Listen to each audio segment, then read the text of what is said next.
Obustavljam. Nemate ni dozvolu za izgradnju, ni ništa. Ajmo, stanite i točka. Popravljamo cestu. Nije da dižemo kat kuće. Ljubav. Ne bi se čudio da Mile i Stipe tako, ali ti... Moj posao je čuvanje zakona. Velečasni, biste li vi u crkvi vjenčali istospolni par? Ne biste. Bili ti men dao da ja šećem srebrnu kunu kroz selo? Ne bi. Sad malo miješaš kruške i jabuke. Miješate vi vodu i šljunak. I to ilegalno. I od mene radite budalu. Ali Ljubo, svaki dan neko upadne u tu rupu s autom, ko da sam ne znaš. Kad odbor to odobri, ja ću vam dozvoliti. Dotad ništa. Jesi ti stvarno ozbiljan? Najozbiljniji.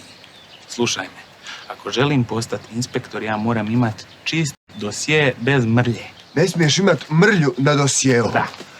A u Oštrovcu sve kontrole i sve idu za tobom i zapisuju kako suzbijaš bespravnu gradnju, jeli? U kom ti filmu živiš?